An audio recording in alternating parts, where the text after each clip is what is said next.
Welcome and welcome back to my YouTube channel Rajni Brajwasi blog. कैसे हो guys? उम्मीद करती हूँ आप सब लोग अच्छे होंगे। मैं भी एकदम ठीक हूँ।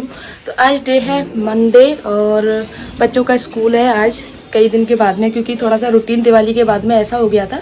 बच्चों का स्कूल प्रॉपर तरीके से मतलब नहीं हो पा रहा था, एक जा रहा था एक नहीं जा रहा था, क्योंकि छुट्टियाँ थी इनकी इस वजह से।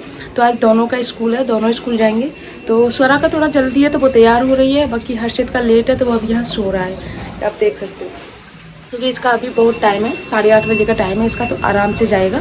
तो तब तक खाना वगैरह सब कुछ रेडी हो चुका है, इनका लंच पैक करना है बस। और मैं नहा धो ली हूँ, बस अब अपना घर का काम स्टार्ट करना है। पहले मुझे बच्चों को तैयार करना है, देन उसके बाद में फिर मैं घर का काम स्टार्ट करूँगी सारी चीज़ें। और आज तो अगर कुछ चीज़ बाद में बताऊँगी आप लोगों को, तो पहले मैं अपना घर का काम कर लेती हूँ। दिवाली के टाइम पे जल्दी जल्दी तैयार होने के चक्कर में पहले मेरा जो जमा हुआ सामान था ना, वो सब कुछ इधर उधर हो गया था। मतलब कि जैसे लिपस्टिक वगैरह लगा के कोई कहीं रख दी, कोई कहीं रख दी, मतलब रखी मैंने सारी ड्रेसिंग में, लेकिन इधर उधर हो गई थी, कभी ऊपर की अलमारी में कभी नीचे की अलमारी में, नेल पेंट वगैरह। तो इसीलिए मैंने सोचा कि ये वाली जो बास्केट है ना, ये बहुत अच्छी है, सच में बहुत यूजफुल है। तो मैं तो ऐसी ना 2-3 लेने की और सोच रही हूँ। इसमें क्या है, मेरी सारी लिपस्टिक जो है ना वो एक तरफ आ जाती हैं, और इधर-उधर फैली हुई भी नहीं लगती हैं और अच्छी भी लगती हैं देखने में। तो इसमें मेरी सारी लिपस्टिक और अपनी नेल पेंट वगैरह हैं, वो सब कुछ मैं इसमें रख लूँगी। आसानी से मिल भी जाएँगी और फैलेंगी भी नहीं। दूसरे वाले डिब्बे में मैं जो अपने रखती थी लिपस्टिक वगैरह, वो छोटा पड़ गया था, तो इसमें रख देती हूँ, क्योंकि सामान काफ़ी ज़्यादा हो जाता है। मतलब धीरे-धीरे अपने आप बढ़ता जाता है सामान, तो इसीलिए। अभी मैं लेके आई थी, मतलब जैसे मुझे कुछ नई चीज़ लगती है ना, मतलब मेकअप के सामान में, तो मैं ले लेती हूँ। और हाँ गाइज़, एक चीज़ और है, मैं कभी भंडार करके नहीं रखती हूँ चीज़ों का। ये मतलब मेरी जो यूज़ आने वाली चीज़ें है ना, सिर्फ़ वही है। मैं फालतू का सामान नहीं रखती कि 10 लिपस्टिक, 15 लिपस्टिक ऐसे नहीं रखती हूँ। मेरे पास में हर एक शेड की लिपस्टिक है, और एक शेड की एक ही मिलेगी आप लोगों को। ऐसे नहीं है 2 मिल जाएँगी। तो इसीलिए इस तरह से इकट्ठी हो गई हैं सारी लिपस्टिक, तो इसमें रख देती हूँ। और बाकी कॉम्ब वगैरह मैं दूसरी वाली बास्केट में रखूँगी, और 2-3 बास्केट और लेके आऊँगी। 1-2 दिन में जैसे ही मार्केट जाऊँगी, तो इसमें अपना जो सामान है, जो अलग-अलग रखा रहता है ना, वो इसमें रख दूँगी आराम से। मेरा ड्रेसिंग टेबल बहुत छोटा पड़ता है, क्योंकि जगह कम है ना इसमें बेड के पास में, इतनी ही जगह रहती है, इसीलिए इसी साइज़ का ड्रेसिंग टेबल आ पाता है। पहला मेरा जो ड्रेसिंग टेबल था वो भी इसी साइज़ का था, उसमें तो रैक्स वगैरह भी कम थे, लेकिन ये वाला मैं खुद लेके आई थी, क्योंकि हमारी शॉप पे मिलता है ना, तो मैं खुद लेके आई थी। तो जिससे क्या है, इसमें अलमारी वगैरह, इसमें जो रैक वगैरह है वो काफ़ी सारी हैं, तो मेरा सामान आराम से आ जाता है। नीचे इसमें मैं अपनी ज्वेलरी वगैरह रख लेती हूँ, और दूसरी तरफ अपने बैंगल्स वगैरह रख लेती हूँ, और एक बच्चों ने खराब कर दिया था, बाकी इस वाली इसमें सारी चीज़ें मैं अपनी मेकअप की रखती हूँ। तो इस तरह से मेरा जो जितना भी मेकअप से रिलेटेड सामान है, वो सब कुछ इसमें आसानी से आ जाता है। मुझे कहीं दूसरी जगह रखने की ज़रूरत नहीं होती है। आज मुझे ना शुरू से ही लग रहा था कि आज मौसम थोड़ा-सा बारिश जैसा हो रहा है, क्योंकि सुबह उठी थी ना, जब मौसम ऐसा लग रहा था जैसे अँधेरा-अँधेरा सा होता है ना, कुछ ऐसा। तो अब एसी का, जब गर्मी दिवाली का टाइम था ना, तो एसी मैंने बंद कर दिया था, मतलब ये कवर वगैरह पैक कर दिया था कि अब नहीं चलेगा। लेकिन दिवाली के टाइम पे पटाखों की वजह से बहुत गर्मी हो गई थी, इसके कवर को निकाल के फिर से मुझे एसी ओपन करना पड़ा। लेकिन अभी एसी का कोई काम नहीं है, क्योंकि ऑलरेडी बच्चों की तबीयत बस ऐसे तैयार रहती है कि कब मौसम चेंज हो और कब उनकी तबीयत खराब हो। इसीलिए चाहे अब कुछ भी हो जाए, एसी ओपन नहीं करना है। तो इसका इलाज यही है कि इसको मैं पैक कर देती हूँ, क्योंकि इसको निकालने में थोड़ा-सा तो आलस आएगा ही, तो इसलिए चलेगा भी नहीं एसी। इसको मैंने अच्छे से कवर कर दिया, इससे क्या गंदा नहीं होता है, बस ये है। और ये जो कवर है, ये भी मतलब हमारी शॉप पे ही मिलता है। तो एसी का फ्रंट और बैक मैंने दोनों ही लिया था, मतलब इंडोर और आउटडोर दोनों ही लिए थे। तो आउटडोर का तो काम नहीं पड़ता है, क्योंकि आउटडोर तो ऑटोमेटिक बाहर ही रखा हुआ है, तो वो तो ढका नहीं जा सकता। लेकिन इंडोर में पैक करके रख देती हूँ, कवर करके। ये अच्छे से पैक हो गया है। अब मैं अपना घर का काम खत्म कर लेती हूँ, क्योंकि मतलब स्वरा तो स्कूल जा चुकी है, लेकिन हर्षित को अभी टाइम है थोड़ा सा, तो वो खेल रहा है तब तक। तो ये वाला मेरा काम यहाँ पे हो जाता है खत्म। और सच बताऊँ ना, तो जब से दिवाली के टाइम पे मैंने इतनी साफ-सफाई की थी, और मैं उससे पहले भी करती थी, लेकिन अभी 3-4 दिन से मैं कंटिन्यू बिज़ी चल रही थी, तो इतना डीप क्लीनिंग नहीं हो पाता था। तो मैंने आज सोचा आज मैं अच्छे से क्लीन कर लेती हूँ, तो एक-एक चीज़ें हटा के मैं साफ कर रही हूँ। और गाइस देखो, सच बताऊँ ना, ये जो मतलब 2-3 दिन में ही जाले आना स्टार्ट हो गए थे। वैसे मैं डेली करती हूँ, क्योंकि जाले आने का रीज़न ये है कि बाहर ऑन रोड मकान है हमारा और ऑन रोड की वजह से धूल मिट्टी चलती रहती है और पता नहीं कहाँ से 1-2 मकड़ी आ गई हैं, उसकी वजह से जाले लगना स्टार्ट हो जाते हैं और वो इतनी ज़्यादा दिक्कत देते हैं कि मतलब जैसे गेटों की चौखट होती है ना मेन गेट की उस पे और मतलब ऐसे लगा देते हैं और फिर जाले ऐसे लगते हैं जैसे कितने साल हो गए घर पे मतलब कपड़ा नहीं फेरा है क्या, इस तरह से जाले लगा देते हैं, बिल्कुल पैक कर देते हैं उस चीज़ को।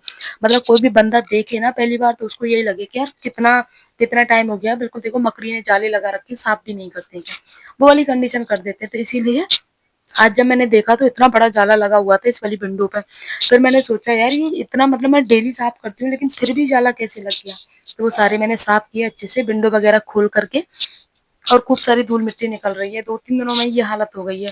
तो जो मतलब दिवाली के टाइम के हिसाब से साफ सफाई करते हैं तो उनके घरों की तो क्या हालत हो गई होगी मुझे नहीं और आज तो थोड़ा सा ठंड का भी मौसम हो गया है और अपने ऊनी कपड़े वगैरह भी निकालने हैं। अपने तो नहीं निकालने लेकिन बच्चों के निकालने हैं तो उनके लिए भी मुझे जगह बनानी होगी क्योंकि ऊनी कपड़े ऑलरेडी जगह घेरते हैं और जगह की शॉर्टेज ही रहती है थोड़ी सी क्योंकि छोटा घर है, छोटे घर के हिसाब से मुझे मैनेज करके रखना पड़ता है। तो जो हाफ स्लीव्स की टी शर्ट्स वगैरह है, नेकर है, बच्चों के शॉर्ट्स वगैरह उनको उठा के रख दूंगी क्योंकि ऊनी कपड़े वगैरह निकलेंगे और साथ में हमारे भी निकलेंगे। जैकेट वगैरह तो मैं नहीं निकालूंगी अभी, जैकेट तो बाद में निकालूंगी और जैकेट के लिए तो जितना होगा मैं ऊपर ही रखूंगी उनको, यानी ऊपर जो अलमारी है ऊपर वाली उनमें, क्योंकि जैकेट बहुत जगह लगाती है और पहनी भी नहीं जाती है, बहुत कम पहनी जाती है। जैसे कहीं आना जाना होता है तो ही पहनती है, वरना स्वेटर वगैरह यही सारी चीजें पहन पाती हैं। गाइस आप लोगों को ना एक चीज दिखाती हूँ, ये देखो ये हर्षित का रोज का है, सारे टॉयज फैला के रख देता है और फैलाने के बाद में जमाता भी नहीं है। पहले जमा देता था लेकिन अब नहीं जमाता है और मैं इसको ना बालकनी को डेली इतने अच्छे से साफ करती हूँ फिनाइल वगैरह का पोछा लगा के, लेकिन फिर भी ऐसा कर देता है, रोज का काम है इसका।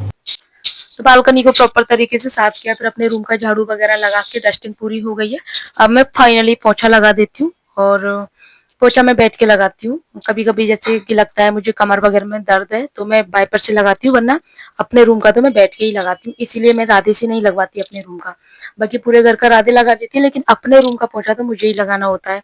चाहे मैं वाइपर से लगाऊंगी लेकिन लगाऊंगी मैं ही, क्योंकि हर एक चीज एक एक कोना हर एक चीज को ना अच्छे से पता होता है कौन सी जगह कौन सी ज्यादा गंदी है।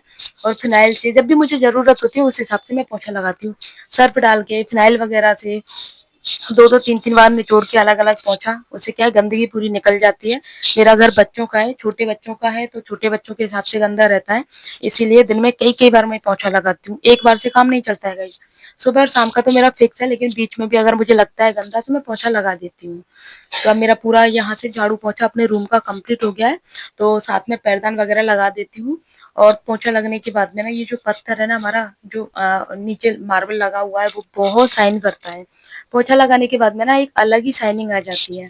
और ये वाली मैट मैंने मंगाई थी, ये भी हमारी शॉप से ही मंगाई थी, ये सारी चीजें अपनी शॉप पे मिल जाती हैं। ये मुझे बहुत अच्छी लगी थी, पहले अच्छी नहीं लगती थी लेकिन अभी जब बिछाती हूँ ना तो बहुत प्यारी लगती है और खासकर मेरी वीडियो के लिए तो बहुत यूजफुल है ये वाली मैट। पूरा काम खत्म करके जब भी मुझे समय मिलता है तो मैं कुछ एक्स्ट्रा काम कर लेती हूँ। तो आज मैंने सोचा था कल जिस साड़ी की मैंने फॉल लगाई थी ना, जो मुझे चुनरी मनोरथ में प्रसादी साड़ी मिली थी, तो उसका मैं ब्लाउज कंप्लीट कर लेती हूँ। और पहले तो मेरा मन था कि मैं रेडीमेड ब्लाउज लेके आऊंगी जो स्टिच किए हुए रहते हैं ना वो, फिर मैंने सोचा यार मैं खुद ही सिल लेती हूँ, अस्तर वगैरह सारी चीजें मेरे पास में रखी हुई थी। तो मैंने फटाफट से ब्लाउज को कट किया और कट करने के बाद में फिर इसको मैं सिलने के लिए बैठ गई हूँ। जी आज ही मैं जब तक बच्चे स्कूल से आएंगे तब तक इसको कंप्लीट करके, हो सकता है शायद मैं कल इसको पहन भी लूँ इस वाली साड़ी को। मेरी बहन तो यही कहती है ये कितनी जल्दी रहती है ब्लाउज वगैरह सिल के साड़ी पहनने की, किसी भी साड़ी को नई नहीं रखती है, तो मेरी आदत है। हाँ थोड़ी भारी साड़ी होती है, थोड़ी हैवी पार्टी वेयर वगैरह, ये तो मैं किसी ओकेजन का इंतजार कर लेती हूँ, लेकिन जो सिंथेटिक साड़ियाँ होती है डेली वियर होती है उनका मुझे इंतजार नहीं होता है। एक तो मेरा ब्लॉगिंग का काम है, दूसरी बात मुझे साड़ियों का बहुत शौक है, इसीलिए मैं इंतजार नहीं करती हूँ। बहुत से लोग रख देते हैं साड़ियों को, मैं नहीं रखती हूँ। जो भी मेरे पास में साड़ियाँ आती हैं अगर वो पहनने लायक हैं तो मैं उनको तैयार करके पहन लेती हूँ। तो यहाँ पे मेरा ब्लाउज भी पूरा सिल चुका है और फाइनल मैं आप लोगों को दिखाती हूँ कि ब्लाउज सिलने के बाद में कैसा लग रहा है। थोड़ी सी मेहनत तो लगती है लेकिन खुद की सिलाई करने का अलग ही मजा आता है। इंतजार नहीं करना होता कि महीनों तक कोई सिल के देगा तब हम पहनेंगे, तब तक शौक भी खत्म हो जाता है उस चीज का। और आप ताजा ताजा कोई चीज को सिलो पहनो, उसके बाद में फिर उसको पहन के फील करो ना कि हाँ ये मैंने सिला है और कोई तारीफ कर दे तो उसकी तो अलग ही खुशी होती है गाइस। तो फाइनली मेरा पूरा ब्लाउज सिल चुका है और ये देखो गाइस पूरा मैंने आई हुक तुरपाई वगैरह सारी चीज़ों से कंप्लीट कर लिया है। और कंप्लीट करने के बाद में अब ये पहनने लायक हो गया है कि जब भी मेरा मन करेगा मैं तुरंत वो साड़ी पहन लूँगी, क्योंकि ब्लाउज साड़ी की फॉल वगैरह सारा कुछ कंप्लीट है। आप लोग बताना आप लोगों को कैसा लग रहा है ब्लाउज सिलने के बाद में। और मुझे बहुत खुशी होती है खुद के कपड़े खुद सिलने में, अच्छा लगता है, खुशी होती है। और जब पतिदेव को तारीफ करते हैं ना कि तूने सिल भी लिया इतनी जल्दी, तो मैं बोलती हाँ मैंने सिल भी लिया, तो उसकी खुशी डबल होती है, वो आप शब्दों में बयान नहीं कर पाते हो।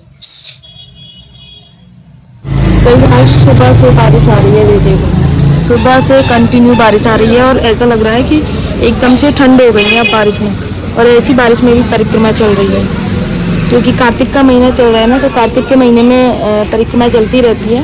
और कल तक तो गर्मी थी, और मैं सच बताऊँ ना कल तक तो हमारा भी एसी ऑन था, लेकिन आज से एसी बंद हो गया है, पैक कर दिया मैंने प्रॉपर तरीके से। देन उसके बाद में आज से ठंड देख रहे हो कैसी, सुबह से कंटिन्यू बारिश आ रही है। और अब बच्चों के स्कूल भी चेंज नहीं हुए हैं अभी तक। और मुझे लग रहा है आज से ठंड स्टार्ट हो जाएगी, और लगता है कि आज से ही मुझे अपने जो ऊनी कपड़े हैं वो निकालने पड़ेंगे, क्योंकि जो आज दिन में ठंड है तो शाम को तो और भी बढ़ जाएगी। और वैसे भी रात के समय तो मौसम ठंडा हो ही जाता है, तो एक दो दिन में मुझे अपने सबके ही ऊनी कपड़े निकालने पड़ेंगे, बच्चों के तो निकालने ही है, साथ में हमारे भी निकालने हैं।